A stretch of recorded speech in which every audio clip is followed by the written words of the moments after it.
하나님 말씀은 마태복음 26장 36절부터 46절입니다.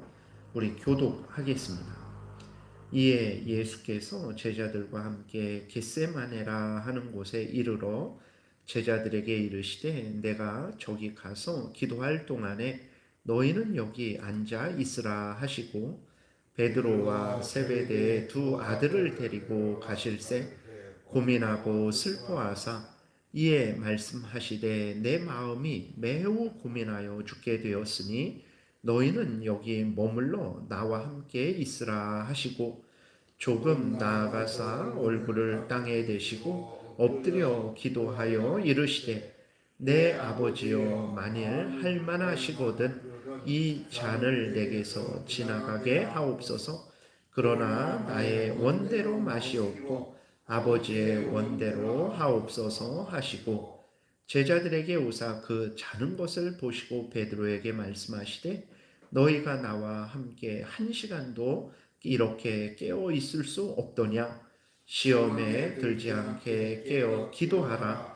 마음에는 원이로되 육신이 약하도다 하시고 다시 두 번째 나아가 기도하여 이르시되 내 아버지여 만일 내가 마시지 않고는 이 잔이 내게서 지나갈 수 없거든 아버지의 원대로 되기를 원하나이다 하시고 다시 오사 보신즉 그들이 자니 이는 그들의 눈이 피곤함일러라.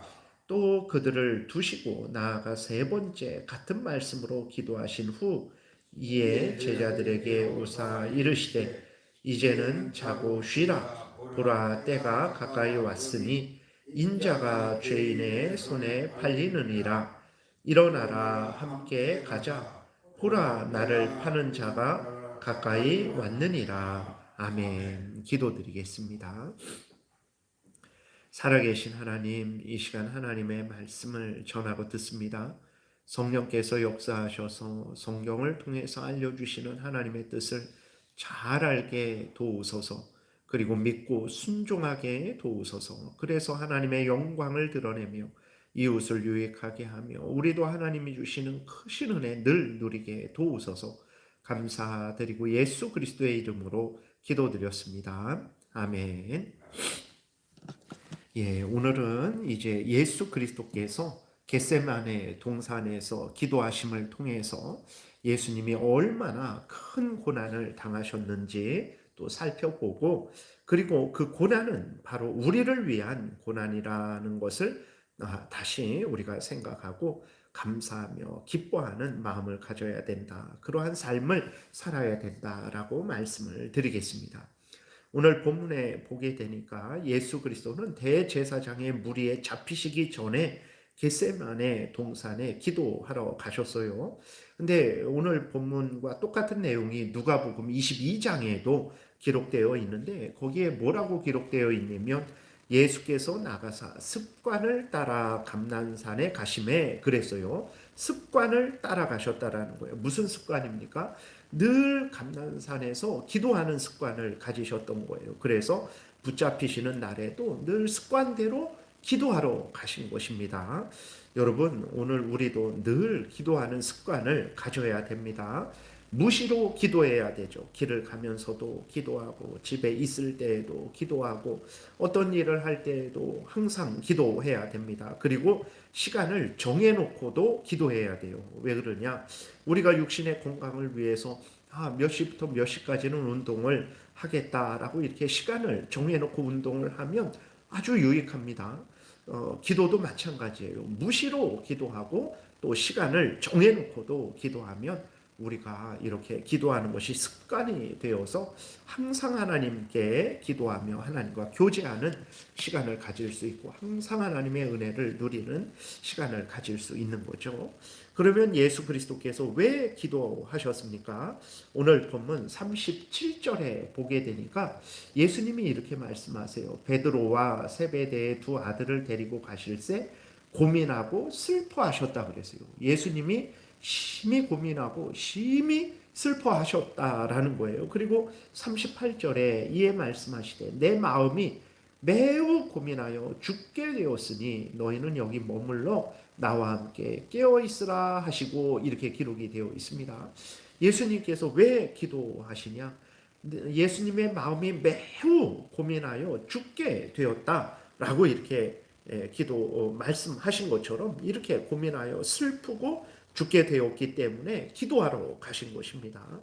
여러분, 우리들도 인생을 살아가다 보면은 여러 고민되는 일이 있고 슬픈 일이 있고 죽게 되는 것 같은 일들이 있어요. 그때 어떻게 해야 됩니까? 낙심하고 걱정만 하지 말고 기도해야 됩니다. 하나님께서 크신 은혜와 위로를 주실 줄 믿고 여러분, 우리는 믿음으로 기도해야 되는 거예요. 그러면 이 왜 예수님이 고민되고 슬프고 죽게 되었을까? 그것은 우리가 잘 아는 대로 예수님이 이제 모든 택한 백성들의 죄값을 십자가에서 죽으심으로 치르셔야 됐기 때문에 그렇습니다. 그래서 예수 그리스도께서 이 밤에 이제 기도하는 밤에 잡히시고 대제사장의 무리에 넘겨지시고 그 다음날 새벽에 이제 밤새도록 신문 받으시고 빌라도에 넘겨지시고 빌라도의 신문을 받으시고 채찍에 맞으시고 십자가에 이제 죽게 되시거든요. 예수 그리스도는 그 일을 예수님이 하셔야 된다라는 것을 알고 계신 거예요. 그게 하나님의 뜻이고 그것이 우리를 구원하시는 일이기 때문에 그 일을 하셔야 된다라는 것을 아셨기 때문에 인간으로서 참 인간 되신 예수 그리스도, 참 하나님이시고 참 인간이신 예수 그리스도께서 그 십자가의 죽음 때문에 이렇게 심히 고민되시고 또 슬퍼하시고 죽게 되셨기 때문에 이렇게 하나님께 은혜를 구하는 것이고 그 일을 잘 감당하게 해달라고 기도하시는 것입니다. 그래서 예수 그리스도께서는 또 우리를 대신해서 십자가에 못 박혀 죽으시는데 예수님은 어떤 한 사람을, 우리 몇 사람을 위해서 죽으신 게 아니에요. 예수 그리스도께서는 모든 택한 백성들을 위해서 죽으신 거죠. 그러니까 과거에도 있었고 지금도 있고 앞으로도 있을 모든 택한 백성들을 구원하러 오셨죠. 그러니까 십자가에서 죽으시는 것은 어떤 그 예수님 당시 몇 사람만 위해서 대신 그들의 지옥 형벌을 받으시는 것이 아니고 과거에도 있었고 창조 이래로 과거에도 있었고 현재에도 있고 미래에도 있을 모든 하나님의 택한 백성들의 죄값을 다 짊어지셔야만 하는 것입니다. 그들이 받아야 되는 그 하나님의 진노의 형벌, 그 영원한 지옥 형벌을 예수님이 홀로 다 받으셔야 되는 거죠. 그래서 예수 그리스도께서 심히 고민되고 또 슬프고 또 죽게 되었다라고 이렇게 말씀을 하시는 것입니다. 여러분, 우리가 인생을 살아가다 보면 남의 짐을 질 때가 있어요. 뭐 아내가 남편의 짐을 지기도 하고 또 남편이 아내의 짐을 지기도 하죠. 어떤 경우는 부모가 자식의 짐을 지기도 합니다. 그리고 자식이 부모의 짐을 지기도 하죠. 이러저러한 짐을 질 때가 있습니다. 여러분, 그때 어떻습니까? 그 고통은 이루 말할 수 없어요. 자식이 아파서 일평생 부모가 돌봐야 될 때가 있습니다. 남편이 아파서 아내가 정말 일평생 그 남편을 돌봐야 될 때가 있어요. 그때의 그 고통은 한 사람의 짐을 짊어지는 것인데도 감당할 수가 없습니다. 살아갈 힘도 또 용기도 그렇게 안 날 때가 있어요. 그 힘에 부치니까 그런 거죠. 그리고 또 온전히 짐을 지는 것도 아닙니다. 그 옆에서 그냥 도와주는 그러한 거예요. 이렇게 우리 인간들이 한 인간의 다른 사람의 짐을 지는 것도 이렇게 휘청휘청대고 감당하지 못하는데 예수 그리스도는 말씀드렸듯이 몇 사람의 짐을 몇 사람의 그 죄값을 치른 것이 아니라 모든 하나님의 택한 백성들의 죄값을 예수 그리스도께서 다 받으신 거예요. 그렇기 때문에 예수 그리스도께서 정말 오늘 본문에 나와 있는 대로 그래서 마음이 고통스러워 죽을 것 같다라고 이렇게 말씀을 하신 것입니다. 그래서 예수 그리스도는 어떻게 하셨습니까? 기도하실 때에 땀방울이 피가 되도록 기도하셨어요. 힘을 쏟으면 이 모세 혈관이 이렇게 터진다고 합니다. 우리도 이렇게 신경 많이 쓰고 피곤하면 이렇게 눈이 충혈되기도 하잖아요. 눈에 핏줄이 터져서. 그래서 예수 그리스도께서 얼마나 기도하셨는지 이 모세 혈관이 이렇게 터지고 그래서 땀방울이 땀이 나는데 거기 피가 섞여 떨어지는 거죠. 핏방울이 되도록 기도를 하셨어요. 그리고 오늘 본문에서 봤는데 예수님이 3번씩이나 기도하셨어요. 기도하시면서 내 아버지여 만일 할 만하시거든 이 잔을 내게서 지나가게 하옵소서라고 하시는 기도를 드렸어요. 얼마나 예수 그리스도께서 그렇게 그 무거운 십자가의 짐, 그 십자가의 짐도 그것이 그냥 뭐 너가 무거우니까 군인들이 행군할 때 그 그 동료가 무거워서 걷지 못할 때 아이 그래 그 내가 배낭을 다시 내가 메어 주겠다라고 이렇게 그런 정도가 아니죠. 예수님이 십자가에서 지신 짐은 죄의 짐이죠.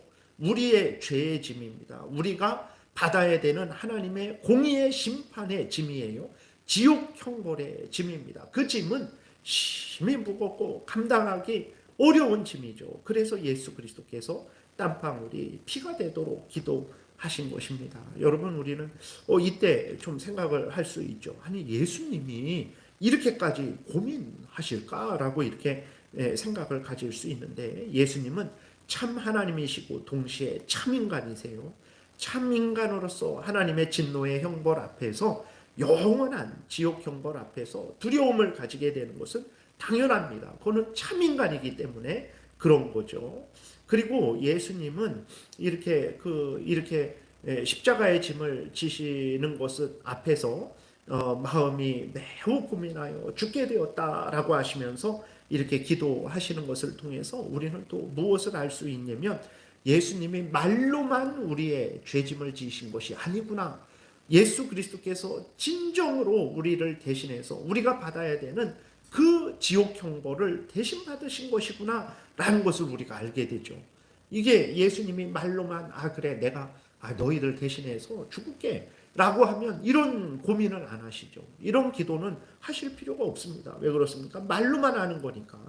그러나 예수 그리스도께서 진정으로 우리를 대신해서 십자가에 못 박혀 죽으신 것이라는 것을 우리가 알 수 있는 거죠. 그리고 무엇보다도 우리는 어떤 두려운 일 앞에서 어려운 일 앞에서 우리는 또 인간인지라 두려움을 느끼는데 우리는 두려움도 죄로 오염되고 부패되었어요. 그래서 과도한 두려움을 느끼기도 합니다. 그리고 그 두려움 속에서 우리는 불평하고 원망하게 됩니다. 그리고 그 두려움을 피하기 위해서 하나님을 거역하고 대적하는 범죄를 범하게 되죠. 그러나 예수 그리스도는 두려움 앞에서 그러한 어떤 죄된 두려움을 느끼지 않으셨어요. 죄된 행위를 하시지 않았습니다. 예수 그리스도는 죄가 없으셨고 죄를 범하지 않으셨죠. 참 인간으로서 두려움을 느끼셨지만 그 두려움 때문에 하나님을 원망하고 불평하고 당신이 마땅히 행하셔야 하는 그 십자가를 던져버리지 아니하셨습니다. 하나님의 뜻을 어기는 죄를 짓지 않으셨어요. 그래서 오늘 우리가 본문에서 보게 되면 39절에 예수 그리스도께서 기도하는 내용이 나오죠. 이렇게 기록되어 있어요. 조금 나아가서 얼굴을 땅에 대시고 엎드려 기도하여 이르시되 내 아버지여 만일 할만하시거든 이 잔을 내게서 지나가게 하옵소서. 그러나 나의 원대로 마시옵고 아버지의 원대로 하옵소서 하시고 라고 이렇게 기록이 되어 있습니다. 예수 그리스도는 참 인간으로서 하나님이 죄에 대해서 죄 지은 자에 대해서 쏟으시는 그 공의로우신 진노 앞에서 그 지옥 형벌 앞에서 두려움을 가지셨어요. 그래서 예수 그리스도는 참 인간으로서 이 잔을 마시지 않았으면 하는 바람이 생겼어요. 두려우니까 그런 바람이 생긴 거죠. 그러나 우리들 같으면 어떻게 합니까? 죽어도 목숨을 걸고 이 잔을 옮겨주세요. 저는 못합니다. 은혜를 내려주세요. 이 잔을 저는 마시지 않겠습니다. 제발 하나님 이렇게 그러지 않으면 내가 뭐 죽도록 밥을 안 먹겠습니다. 라고 하면서 우리는 어떻게든 그 진노의 잔, 내가 마땅히 해야 되는 일들을 안 하려고 하죠. 그러나 예수 그리스도는 인간으로서 그러한 바람이 그 두려움 앞에서 생겼지만 바로 어떻게 하십니까? 그 두려움이 예수 그리스도를 지배하지 못하게 하셨어요. 그래서 예수 그리스도는 이렇게 기도하십니다. 다시 나의 원대로 마시옵고 아버지의 원대로 하옵소서 라고 이렇게 하나님의 뜻을 구하셨어요. 예수 그리스도가 이렇게 그 십자가의 짐을 지셔야 되는 예수 그리스도 참 인간으로서 여러분 그 채찍에 맞고 조롱을 당하고 침뱉음을 당하고 또 십자가에 매달릴 때 몹시 박히고 가시면류관 쓰시고 그것도 너무 큰 수치고 두려움이고 고통이죠. 그러나 무엇보다도 그 십자가에서 받으신 그 형벌이 지옥 형벌을 받으신 거예요.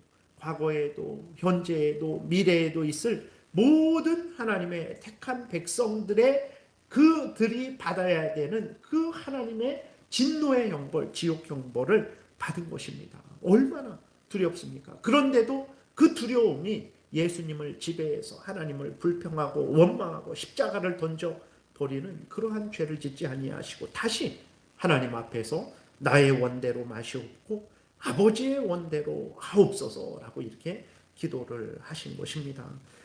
하나님께서 이렇게 기도하시는 예수 그리스도의 기도를 들으시고 예수 그리스도로 하여금 모든 택한 백성들의 죄의 짐을 대신 질 수 있도록 붙들어 주신 거죠. 그래서 누가복음 22장 43절에 보게 되면 천사가 하늘로부터 예수께 나타나 힘을 더하더라 그랬어요.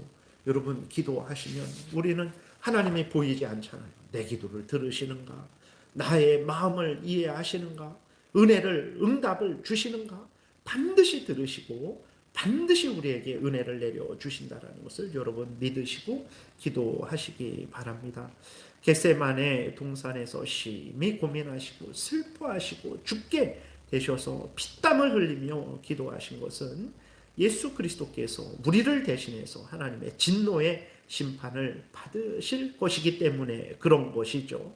예수 그리스도께서 이렇게 우리를 대신해서 우리의 지옥 형벌, 우리가 받아야 되는 이 심판의 형벌을 다 받으셨기 때문에 우리가 이렇게 죄 용서를 받고 하나님의 자녀가 되어서 천국을 상속받게 된 것입니다. 천국을 걸어가게 된 것이고 이 땅에서도 하나님이 우리 하나님, 우리가 하나님의 자녀, 하나님이 우리 아버지, 우리가 하나님의 자녀 되어서 이렇게 기도하고 하나님께 찬송하고 하나님과 동행하는 은혜를 누리고 또 때가 되면 천국에서 영원히 복을 받는 은혜를 누리는 것이죠. 그러므로 우리는 우리를 위해 친히 자원하여 기꺼이 우리를 대신해서 십자가에 못 박혀 죽으신 우리 구주 예수 그리스도를 더욱더욱 사랑해야 되는 것입니다. 예수 그리스도만이 구원자지 다른 것들은 전혀 구원자 아닙니다.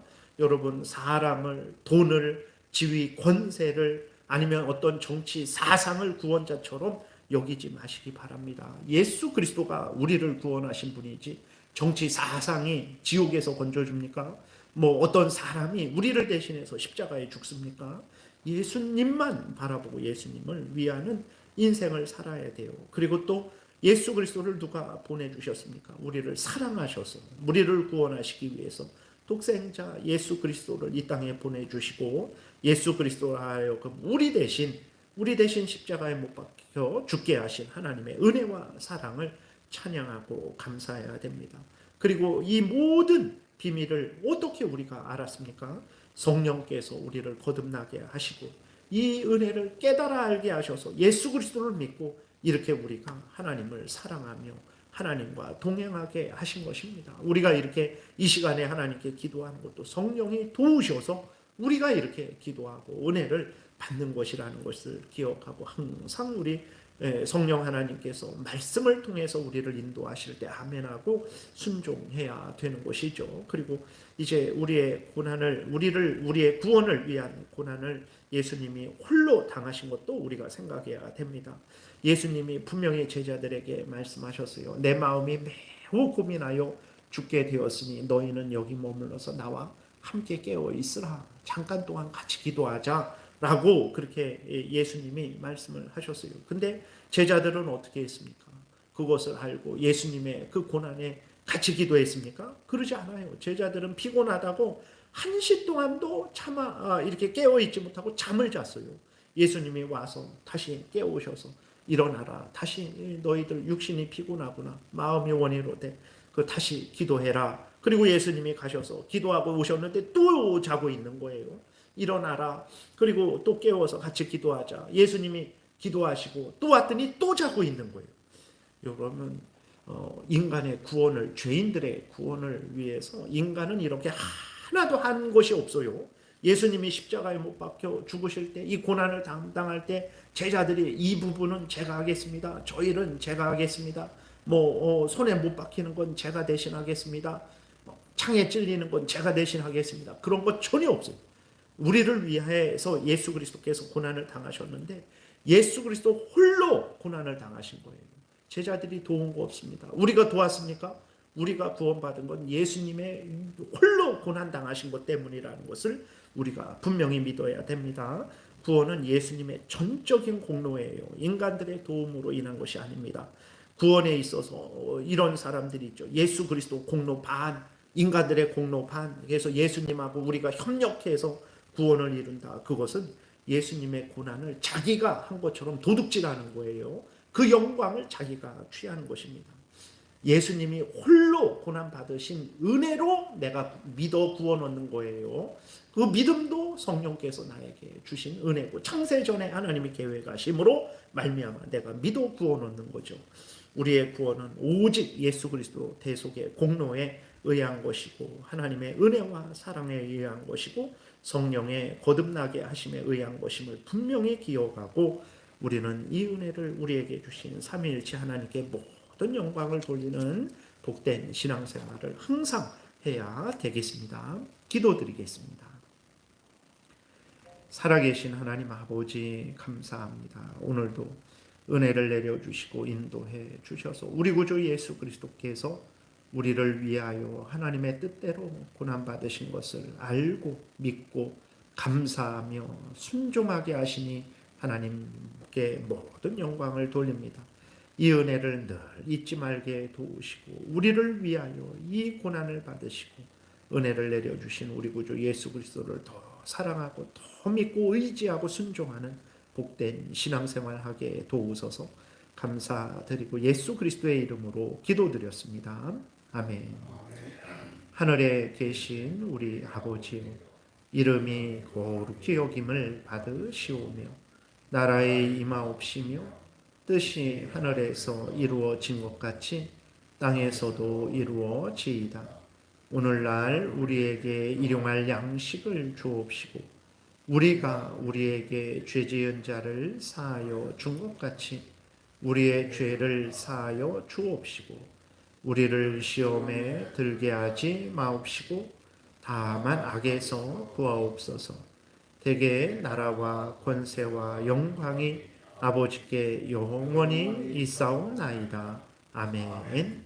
지금은 우리 구주 예수 그리스도의 은혜와 하나님 아버지의 크신 사랑과 성령의 교통하심이 우리를 대신해서 십자가에서 피땀 흘려 기도하시고 우리를 대신해서 십자가에서 지옥 형벌 대신 받으신 예수 그리스도를 더 사랑하고 더 믿고 더 의지하고 더 순종하는 복된 신앙생활하고자 은혜 구하며 돌아가는 하나님의 택한 백성들 머리 위에 지금부터 영원토록 함께 있을지어다. 아멘.